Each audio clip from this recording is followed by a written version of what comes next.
8 years ago, I broke the heart of the boy I loved. Now, after 8 years overseas, Liam Hayes was finally coming home with his new girlfriend to meet his family. That same day, the hospital gave me its final answer. The cancer had won. There was nothing left to treat, nothing left to try. They sent me home with only time. When Liam saw my mother helping me into a wheelchair, a cold smile touched his mouth. 8 years, he said, and this is what became of you? You can't even walk anymore? Disgust laced every word. I only tugged the sleeve of my down coat lower, hiding the cluster of needle marks across the back of my hand. It's nothing, I said quietly. I fell and broke a bone, that's all. Liam gave a short, bitter laugh. In that case, I'm getting married soon. Why don't you come be my fiancé's bridesmaid? I smiled as if it did not hurt at all. No, thank you. I'm about to leave for somewhere very far away. Then I patted the back of Mom's hand, silently asking her to take me home. I had barely gotten home. Mom had just helped me into bed when Liam Hayes' mother came by. Margaret Hayes stood in the doorway for a long moment, looking at me as if she had rehearsed this conversation 100 times and still could not bring herself to start. Claire, she said at last, her face flushing with shame. I know I have no right to ask you this, but I need a favor. She stopped there. She did not need to finish. I knew exactly why she had come. It was the same reason she had come to me 8 years ago. Back then, the moment Margaret found out I had cancer, she rushed into my hospital room in almost the same state she was in now. I had not even had time to process the diagnosis. I was terrified, crying so hard I could barely breathe, when she dropped to her knees in front of me. Claire, I'm begging you. Please don't drag Liam down with you.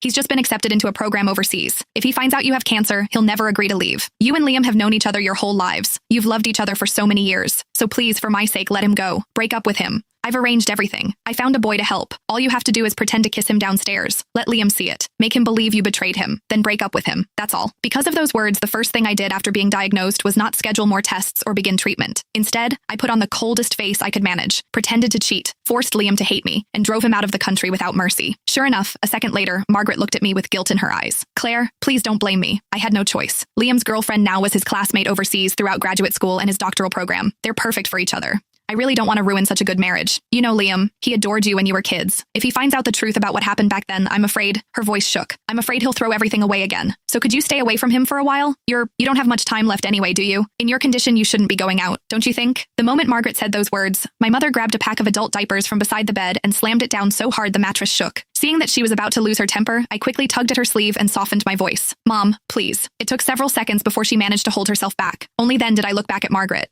I can promise I won't tell Liam what happened 8 years ago, I said calmly, but I can't promise I won't see him. No, I could not promise that. Because during all 8 years of surgeries, chemo, and hospital ceilings, there had never been a day when I stopped missing Liam. When chemotherapy became too much to bear, I would clutch the old photo of Liam and me until my fingers cramped. Some nights, that picture was the only thing that kept me from giving up. I went through more surgeries than I could count. Some minor, some so dangerous Mom signed the consent forms with shaking hands. More than once, I was rushed into the ICU and almost did not wake up again. Every time Mom stood beside my bed and shouted herself hoarse, Claire, have you forgotten? You said you were going to survive. You said you'd get better, go overseas and explain everything to Liam yourself.